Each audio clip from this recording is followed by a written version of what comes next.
நேயர்களே வணக்கம். இன்றைக்கி நம்ம ஸ்கொயர் டிவியின் சார்பாக ஒரு முக்கியமான விஷயத்தை விவாதத்துக்கு எடுத்திருக்கிறோம். பல நாட்களாக முக்கியமான சில விவாதங்கள் அரசியல் கட்சிகள் சார்ந்து, கூட்டணி சார்ந்து, அந்த கூட்டணி உடையுமா, இந்த கூட்டணி உடையுமா, அந்த கூட்டணி சேருமா என்பதையெல்லாம் பற்றி விவாதித்து விட்டோம். இன்று வேறு எந்த தலைப்பும் கிடைக்காத காரணத்தினால் ஒரு பழைய தலைப்பை எடுத்திருக்கிறோம். அதாவது ஒரு திரைப்பட பாடலுக்கு மிகவும் தேவை இசையா வரிகளா என்பதை பற்றி இன்று பேச இருக்கிறோம்.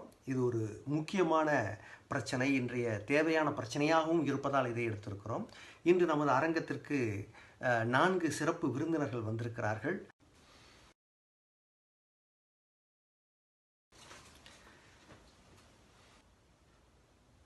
அதாவது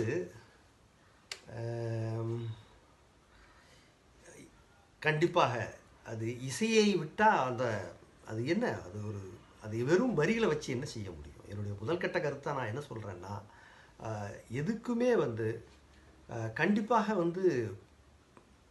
இசை தான் முக்கியம்.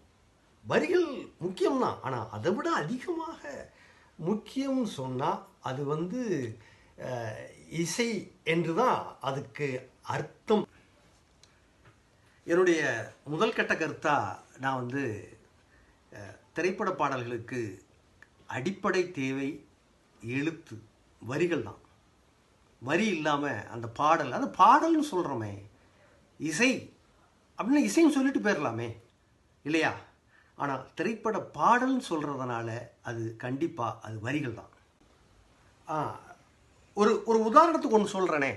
கொஞ்ச நாளுக்கு முன்னாடி ஒரு பாட்டு வந்தது, ஒரு திரைப்பட பாடல். என்ன பாடல் அப்படின்னா, ஒய்திஸ் கொலைவரி ஒய்திஸ் கொலவரி அப்படின்னு ஒரு பாட்டு. அது எவ்வளோ பிரபலமாச்சு உங்களுக்கு தெரியுமா?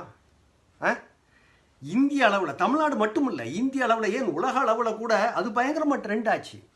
அந்த பாட்டில் வரின்னு என்ன புண்ணாக்கு இருக்குது சொல்லுங்கள் பார்க்கலாம்? ஒன்றுமே கிடையாது. ஆனால் இசை தான் காரணம். அந்த பாட்டு வெற்றி அடைவதற்கு அதாவது காரணம் இசை. சொன்னார், நீங்கள் சொன்னாருங்க அந்த பாடல் எப்படி பிரபலமாச்சுன்னு. அந்த மாதிரி வரின்னு எப்படி சொல்ல முடியும்? அமிதாப் பச்சன் அவர்கள் ட்வீட் போட்டார் தெரியுமா, பாடல் சூப்பராக இருக்குன்னு. இப்படி பல காரணங்கள் இருக்குது. ஒரு பாடல்கள் மற்றதெல்லாம் பிரபலமாகிறதுக்குன்னு பல காரணங்கள் இருக்குது. இப்போது ஒரு பாடல் நான் சொல்கிறேனே, அந்த நாள் ஞாபகம் நெஞ்சிலே வந்ததே நண்பனே நண்பனே.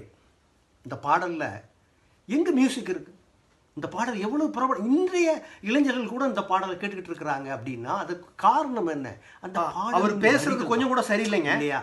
என்ன பேசிட்டு இருக்கிறாரு? அதனால தான் சொல்கிறேன், ஒரு திரைப்பட பாடலுக்கு ரொம்ப இசையை பற்றி அவருக்கு என்ன தெரியும்னு கேட்குறேன். 7 சுரங்களை பற்றி அவருக்கு தெரியுமா? இசையை பற்றி என்ன பேசுகிறாரு? இடையா பேசிட்டு இருக்கிறாங்க. எங்கேருந்து வந்திருக்கிறேன்? எங்கேருந்து உங்களை கூட்டு வந்திருக்கிறேன்? நீங்கள் பாருங்க, என்னையா பேசிட்டு இருக்கிற நீ? கொஞ்சம் ஒரு பேசாம பார்த்துட்டு இருக்காங்க. தயவு செய்து பொறுமையா இருங்க. பொறுமையா இருங்க. பேசிட்டு இருந்தா அவர் மக்கள் எப்படி கேட்டுப்பாங்க? நிறைய பேர் கேட்டுட்டு இருக்கிற மாதிரி மக்கள் கேட்டுட்டு இருக்கிறாங்க. இப்படி பேசாதீங்க, இது கரெக்ட் இல்லை, இது சரியில்லை.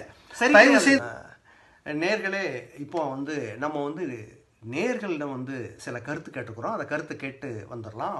ஓட்டிங்க்கு விட்டுருந்தோம் மொத்தம். அதாவது ஒரு திரைப்பட பாடலுக்கு தேவை என்ன அப்படின்னு சொல்லி 3 கேள்விகள் கேட்டிருந்தோம்.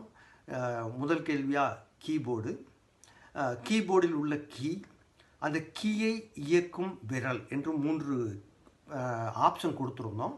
மொத்தம் 24,300 பேர்கிட்ட இதுக்கு ஓட் பண்ணியிருக்கிறாங்க. அவங்களுடைய கருத்து என்னவா இருக்குங்கிறத இப்போ பார்த்துடலாம்.